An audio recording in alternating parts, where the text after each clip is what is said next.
Okay, first question आपकी assignment का है, one of the methods for determining weight one of the methods for determining mode is, इनमें से कौन सा मेथड है मोड डिटर्मिन करने का? सो मेथड्स आपके देखो, आपके एनसीईआरटी में भी फॉर्मूला दिया होता है, और एनसीईआरटी के फॉर्मूला के अकॉर्डिंग जो आपके मेथड है that is the option B. ये आपके पास फॉर्मूला है, आपने 9th क्लास में भी पढ़ा था, B option, mode is equal to 3 median minus 2 mean, ये आपके पास फॉर्मूला है। सो मोड डिटर्मिन करने का इनमें से सबसे अच्छा जो रिलेशन दिया हुआ है दैट इज बी ऑप्शन। तो ये तो डायरेक्ट था, आपका सीधा फॉर्मूला था। देन आपके पास नेक्स्ट है, मोड इज द डैश, आगे क्या है? मिडिल मोस्ट फ्रीक्वेंट वैल्यू है, लीस्ट फ्रीक्वेंट वैल्यू है, मैक्सिमम फ्रीक्वेंट वैल्यू है, या फिर नन ऑफ दीज। हमें पता है मैम मोड वो होता है जो बार बार आपके सबसे ज्यादा बार अकर करे, that is your mode. So mode is basically the maximum frequent value. Okay, तो इसमें भी कोई डाउट नहीं होगा आपको।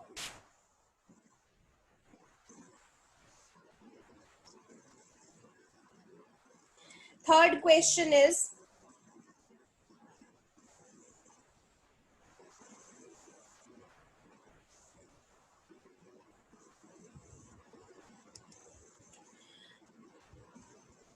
the algebraic sum of deviations of a frequency distribution from its mean is, जो algebraic sum है deviations का अपनी फ्रीक्वेंसी डिस्ट्रीब्यूशन, देखिए डेविएशंस का एल्जेब्रिक सम का मतलब है जैसे आप x माइनस ए निकालते हो, दैट आर योर डेविएशंस। जो डेविएशन है उनका फ्रीक्वेंसी डिस्ट्रीब्यूशन से अगर आप सम कर दोगे तो ये याद रखना है, this is the property of stats, तो उसका सम हमेशा जीरो होता है। कभी भी आप डेविएशंस का जो फ्रीक्वेंसी डिस्ट्रीब्यूशन की डेविएशंस है उनका मीन से अगर आप हमेशा एल्जेब्रिक सम निकालोगे तो वो जीरो ही आएगा। ठीक है, तो ये एक थ्योरेटिकल है, इसमें कुछ सॉल्व करने वाला नहीं है आपके पास।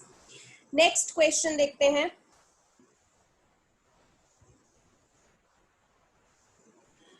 Next is, while computing while computing mean of grouped data, जब हम मीन निकालते हैं we assume that the frequencies are, अब जब भी मीन निकालना है तो फ्रीक्वेंसी को हम क्या एज्यूम करते हैं? बेसिकली आपने याद रखना है जो फ्रीक्वेंसी होती है that is centred at the class mark of the classes, मतलब क्लास मार्क्स जो निकालते हैं उनके हिसाब से बेसिकली फ्रीक्वेंसी होती है। क्लास मार्क जो होते हैं वो हमारे क्या होते हैं? Lower limit plus upper limit divided by 2, तो बेसिकली उनके हिसाब से हमारी जो फ्रीक्वेंसी है वो रहती है।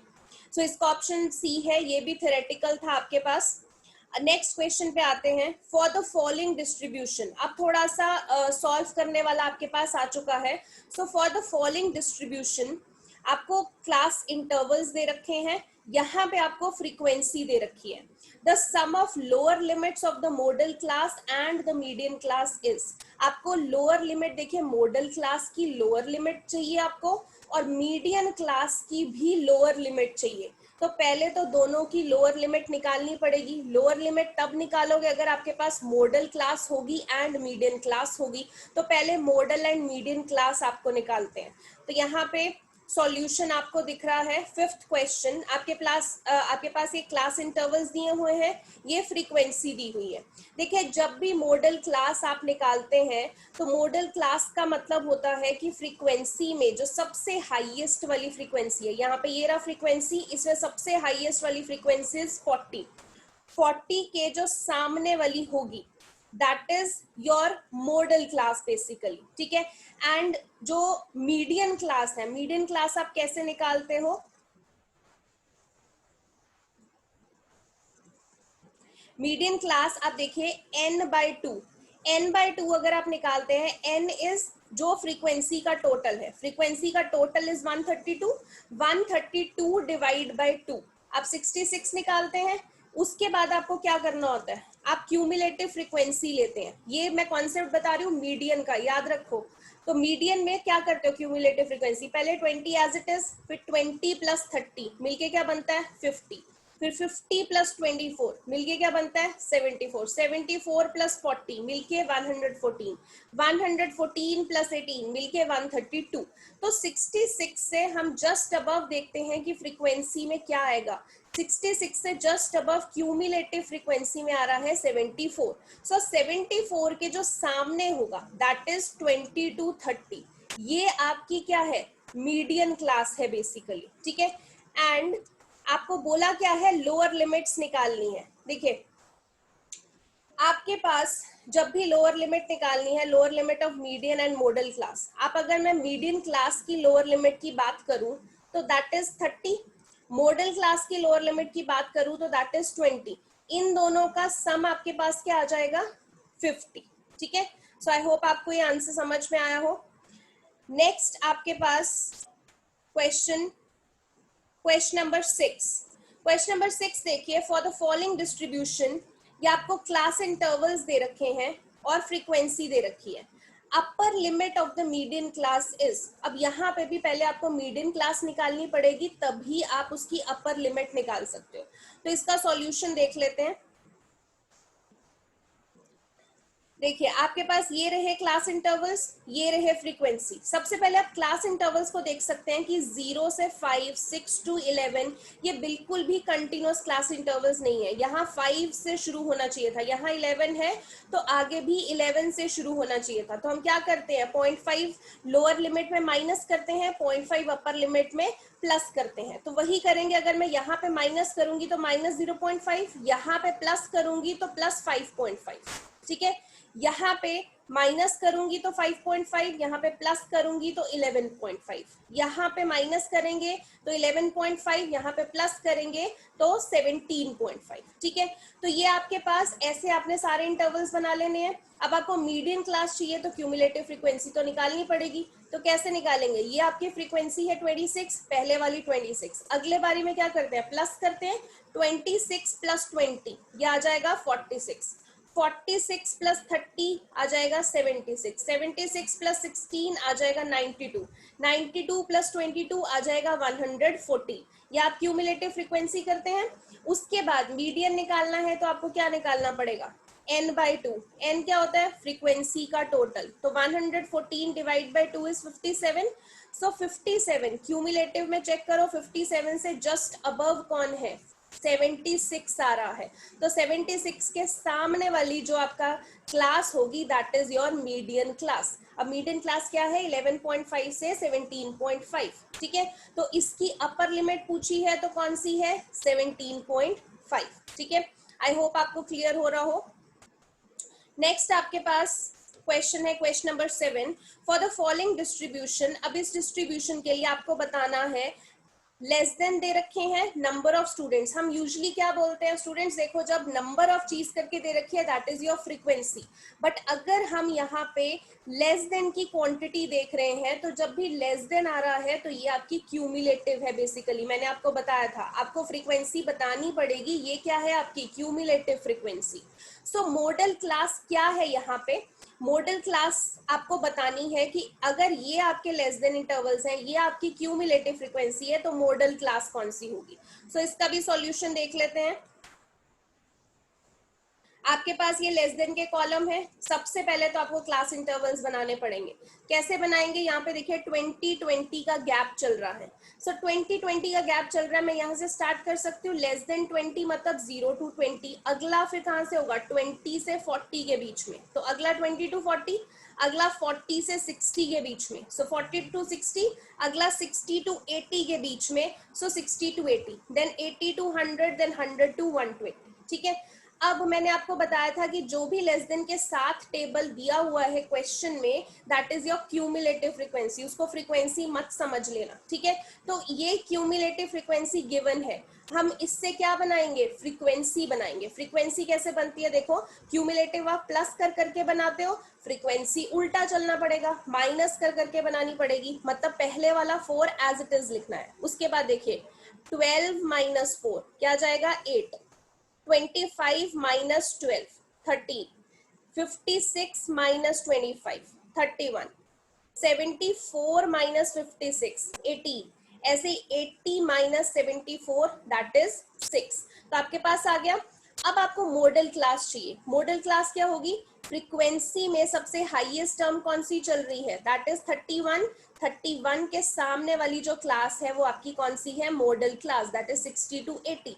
तो 60 to 80 आपकी मॉडल क्लास है। तो अगर आप ऑप्शंस में देखेंगे तो 60 to 80 C option is your modal class. Okay, question number 8 देखते हैं। क्वेश्चन नंबर 8 में भी देखिए फ्रीक्वेंसी डिस्ट्रीब्यूशन दे रखा है आपको, ये भी लेस देन दे रखा है। लेस देन है तो ये क्या हो जाएगा आपके पास? Cumulative frequency. आपको पूछा है नंबर ऑफ फैमिलीज जिनका एक्सपेंडिचर 16,000 से 19,000 के बीच में आएगा, वो नंबर ऑफ फैमिलीज आपको बतानी है। ठीक है, सो इनके बीच में अगर हम देखें तो नंबर ऑफ फैमिलीज कौन सी आएंगी वो तो तब पता चलेगा अगर यहाँ पे क्लास इंटरवल्स बने हुए होंगे, ऐसा कोई रेंज होगा, उसके सामने देखेंगे कि फ्रीक्वेंसी क्या आ रही है। ठीक है, तो इसको पहले सॉल्व करते हैं। सॉल्यूशन में देखिए आपके पास लेस देन करके कॉलम दे रखा है। ये साथ में जो फ्रीक्वेंसी हम समझ लेते हैं, क्योंकि ये लेस देन है तो इसको क्या मानेंगे हम? Cumulative frequency. हमेशा याद रखना है क्यूमुलेटिव फ्रीक्वेंसी है ये आपकी साथ में। ओके, कब? जब लेस देन दे रखा है। सो अभी यहाँ पे हम क्या करेंगे? क्लास इंटरवल्स बनाएंगे। तो लेस देन 10,000, फिर 13,000, 16,000, आपको दिख रहा है 3,000 का गैप है। तो 10,000 से कम क्या लिखेंगे हम? 7,000 to 10,000 हो जाएगा। अगला 10 से 13 के बीच में है, 10,000 to 13,000, फिर 13 to 16 वही लिखेंगे 13 to 16। अगला 16 to 19, देन 16 to 19, देन 19 to 22 वही इधर लिखेंगे, 22 to 25 वही इधर लिखेंगे। ठीक है, अब यहाँ पे क्यूमुलेटिव फ्रीक्वेंसी थी, उससे आपने क्या बनानी है? फ्रीक्वेंसी बनानी है। फ्रीक्वेंसी आप कैसे बनाएंगे? वही माइनस कर करके, पहला जो नंबर है वो एज इट इज सेम लिखना है। अगला 31 माइनस 15 क्या आ जाएगा? 16। अगला 50 माइनस 31 19, 67 माइनस 50 17, 85 माइनस 67 18, 100 माइनस 85 15। ये आपके पास फ्रीक्वेंसी आ गई। अब फ्रीक्वेंसी में अब उन्होंने पूछा क्या था कि 16 से 19,000 के बीच में कितनी फैमिलीज है, तो कितनी है वो फ्रीक्वेंसी बताती है। सो फ्रीक्वेंसी में देखिए 16 to 19,000 के बीच में कितना आ रहा है? 17 आ रहा है। So your answer is 17। तो आप ऑप्शंस में चेक करेंगे, सी ऑप्शन इज राइट, आपका आंसर 17 है। नेक्स्ट आपके पास क्वेश्चन नंबर 9 देखिए। आपको फिर से क्लास इंटरवल्स दे रखे हैं। आपको पूछा है the difference of upper limit of the median class and lower limit of the modal class. मुझे नहीं लगता अब इसमें करने में आपको कोई प्रॉब्लम आनी चाहिए, बिकॉज मैंने मीडियन क्लास भी अभी बताया है ऐसा क्वेश्चन, मॉडल क्लास भी। फिर भी देख लेते हैं एक बार कि कैसे इसका सॉल्यूशन होगा। सो क्वेश्चन नंबर 9, सबसे पहले हमें ध्यान रखना है माइंड में कि मीडियन एंड मॉडल क्लास हमें बोला हुआ है, तो हम वही चीज देखते हैं। ओके, सो क्लास इंटरवल्स दे रखे हैं, या आपको फ्रीक्वेंसी दे रखी है। ठीक है, सबसे पहले क्यूमुलेटिव तो निकालनी पड़ेगी अगर मीडियन निकालना है। Frequency first as it is आ जाएगी। अगला क्यूमुलेटिव में 4 + 5 क्या हो जाएगा? 9। देन 9 + 13 22, 22 + 20 42, 42 + 14 56, 56 + 7 63, 63 + 4 67। ये आपके पास आ जाएगा। अब आपने क्या करना है कि आपको मीडियन क्लास अगर चाहिए तो मीडियन क्लास के लिए हमें n/2 निकालना होता है। n/2 मतलब फ्रीक्वेंसी का टोटल। ठीक है, आप यहां से भी चेक करते हो, क्यूमुलेटिव फ्रीक्वेंसी की जो लास्ट टर्म होती है वो फ्रीक्वेंसी का टोटल ही होता है। ठीक है, तो n/2 यानी कि 67, 67/2 33.5। सो आप चेक करोगे 33.5 से जस्ट अबव क्यूमुलेटिव में कौन सी टर्म आ रही है। सो 33.5 से जस्ट अबव क्यूमुलेटिव में आपके पास आ रही है 42। सो 42 के सामने वाली आपकी क्लास क्या हो जाएगी? 120 to 140, 125 to 145 आपकी मीडियन क्लास हो जाएगी। ठीक है, तो मीडियन क्लास निकल गई। अब मॉडल क्लास निकालनी है, तो मॉडल क्लास कैसे निकालते हैं? फ्रीक्वेंसी में सबसे हाईएस्ट टर्म 20 आ रही है, उसके सामने वाली क्लास। तो यानी कि इस क्वेश्चन में मीडियन एंड मोड क्लास दोनों ही सेम है। ठीक है, और आपको पूछा क्या हुआ है कि आप जो हमारी मॉडल क्लास है उसकी अपर लिमिट और मीडियन क्लास की लोअर लिमिट का डिफरेंस बताइए। तो मॉडल क्लास की अपर लिमिट आपके पास 145 है, मीडियन क्लास की लोअर लिमिट आपके पास कितनी है 125, दोनों का डिफरेंस आप करेंगे तो 20 आ जाएगा आपके पास। तो यही आप चेक कर सकते हैं कि ऑप्शंस में आपका आंसर बी करेक्ट है। ठीक है, क्वेश्चन नंबर 10 देखते हैं। आपको पूछा है फॉर द फॉलोइंग डिस्ट्रीब्यूशन, वही the difference of upper limit of the median class and the lower limit of the modal class. अब ये क्वेश्चन मैं नहीं कर रही हूँ बिकॉज अभी इस तरीके के 2-3 क्वेश्चन कर चुके हैं। आई होप ये क्वेश्चन का आंसर आप खुद निकाल सकें। इसका आंसर मैंने आपको बता ही दिया है, ए आना चाहिए। आपने मीडियन क्लास निकालनी है, आपने मॉडल क्लास निकालनी है। ओके, क्वेश्चन नंबर 11 देखते हैं। फॉर द फॉलोइंग डिस्ट्रीब्यूशन, ये मार्क्स दे रखे हैं, नंबर ऑफ स्टूडेंट्स दे रखे हैं। अब देखिए नंबर ऑफ स्टूडेंट्स जिनके मार्क्स लेस देन 30 है। अब लेस देन 30 का मतलब क्या है, देखिए सॉल्यूशन से एक बार।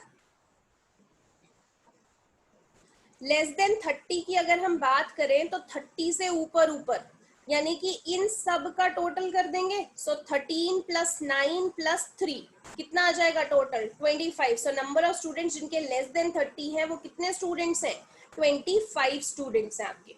तो ये आपने आपका जो करेक्ट आंसर है दैट इज 25।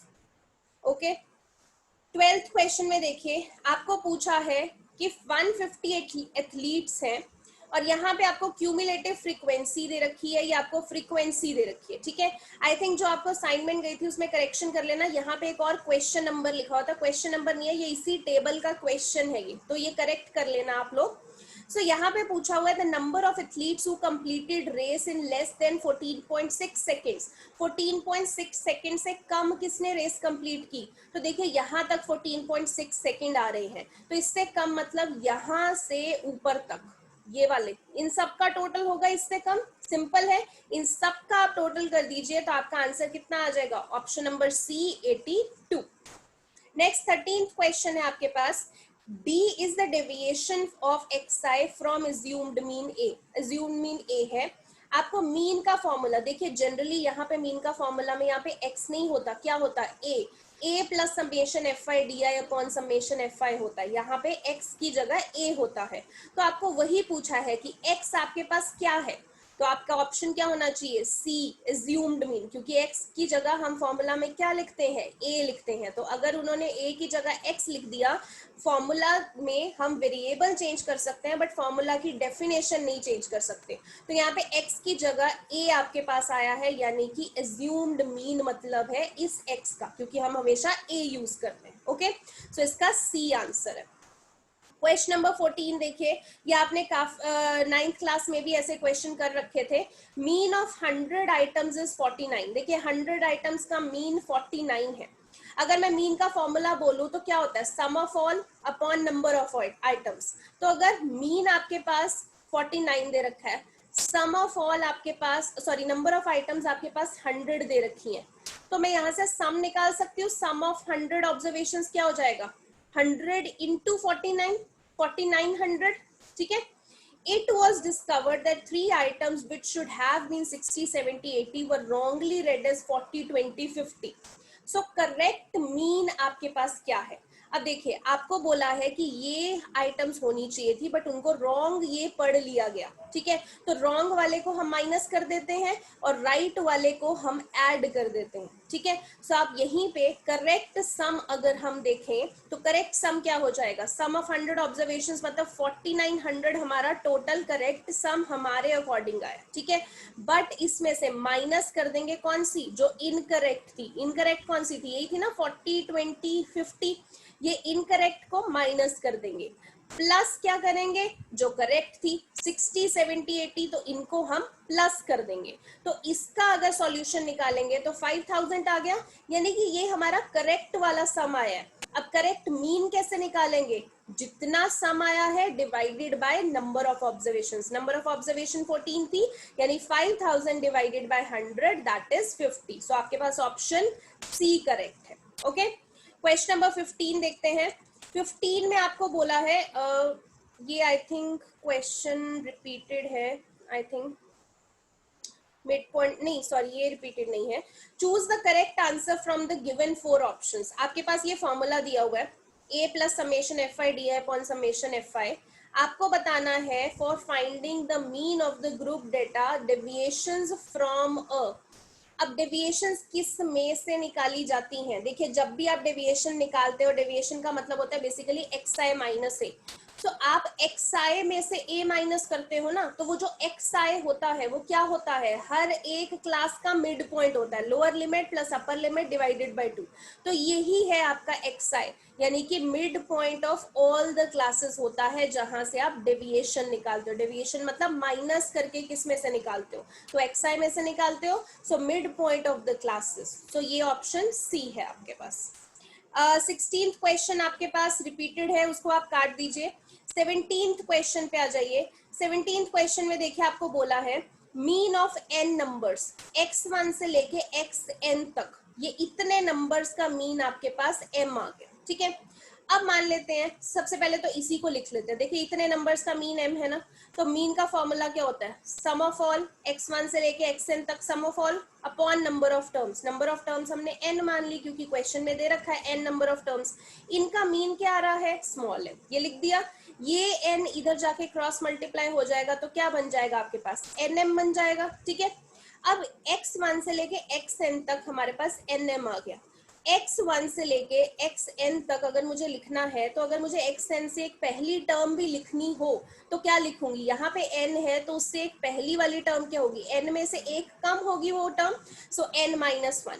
इन सब का सम आपके पास क्या आ गया? nm। कुछ नहीं किया, xn की पहले वाली बस एक टर्म लिख दी मैंने। ठीक है, उसके बाद x1 से लेके अगर मैं xn माइनस 1 तक ही लिखना चाहूँ, ये xn इधर आके क्या हो जाएगा? Minus xn। ये मैंने एक वैल्यू निकाल ली है। ये वैल्यू क्यों निकाली है? इसका काम आएगा। कैसे? देखो, आगे बोला है अगर xn को रिप्लेस कर दे x से। ठीक है, अब देखिए नया सम अगर मैं लिखूं, वैसे तो x1 से लेके xn तक है, बट यहाँ लास्ट में xn नहीं है। अगर इसको रिप्लेस कर दे x से, तो उन्होंने बोला x1 से लेके xn टर्म्स तो हैं, बट लास्ट वाले xn को x से रिप्लेस कर दो। तो मैंने यहाँ पे xn की जगह क्या लिख दिया? x लिख दिया। ओके, नया मीन क्या बनेगा? अब नया मीन देखिए क्या बनेगा? x1 से लेके xn टर्म्स तो वही है अपॉन नंबर ऑफ टर्म्स। ये फॉर्मूला होता है sum of all observations upon number of observations. ठीक है, अब x1 से लेके xn माइनस 1 तक का फॉर्मूला क्या है जो ऊपर बनाया है? सम कितना आ रहा है? nm minus xn। तो मैंने x1 से लेके xn माइनस 1 भी यहाँ बीच में कहीं आ रहा होगा ना, xn से जस्ट पहले आ रहा होगा, तो x1 से लेके xn माइनस 1 की वैल्यू मैंने क्या लिख दी? nm minus xn। तो यहाँ पे लिख दी nm minus xn, plus last में xn की जगह क्या लिखना था? x, तो प्लस x लिख दिया अपॉन n। तो यही आपके पास एक नया जो है मीन बन गया। ठीक है, नेक्स्ट क्वेश्चन नंबर 18। अगर इस 17th क्वेश्चन में आपको प्रॉब्लम हो रही है तो आप प्लीज इसको एक बार दोबारा देखिए, फिर भी प्रॉब्लम होगी I will repeat it again. Question number 18 देखते हैं। 18 में आपको बोला है फॉर्मूला है आपके पास मीन का a plus summation F I U I upon summation F I upon H.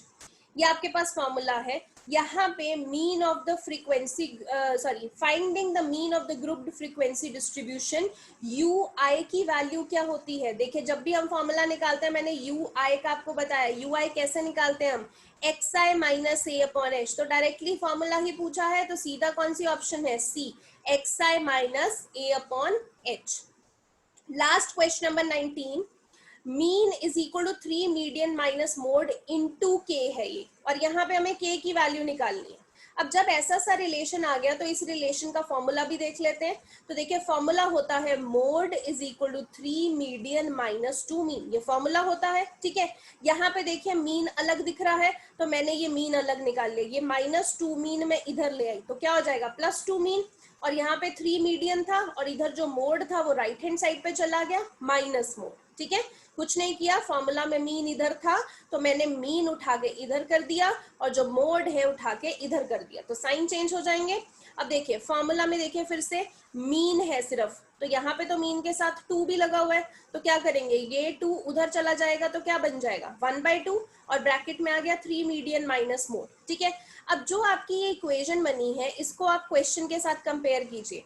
ये मीन है, मीन इधर लिख दिया, 3 मीडियन माइनस मोड है, 3 मीडियन माइनस मोड इधर लिख दिया, इनटू के। अब यहाँ पे 3 मीडियन माइनस मोड के इनटू क्या हो रहा है, 1/2 इनटू हो रहा है, तो यानी कि k की जगह क्या है 1/2, तो आपके पास k की ऑप्शन क्या आ रही है 1/2। ठीक है, सो स्टूडेंट्स इसी के साथ आपकी जो स्टैट्स की असाइनमेंट है वो कंप्लीट होती है। ठीक है, अभी आई होप आपको ये असाइनमेंट समझ में आई हो। फिर भी किसी के डाउट्स होंगे तो मैं 1-on-1 लेना ज्यादा बेटर समझूंगी, अभी नहीं सभी के डाउट्स एक साथ में लूंगी। सो आप मुझे इस लेक्चर के बाद मैसेज कर सकते हैं, मैं आपके जरूर 1-on-1 डाउट्स लूंगी। ठीक है, सो इस लेक्चर को मैं अभी एंड कर रही हूँ, बट आज की क्लास ओवर नहीं हुई है, आपने दोबारा से लॉग इन करना है। अभी जस्ट मैं आपका ये वाला लेक्चर एंड कर रही हूँ, देन हम प्रोबेबिलिटी चैप्टर स्टार्ट करते हैं। जैसे ही मीटिंग एंड होगी आपने दोबारा से अभी री लॉग इन करना है। Thank you so much.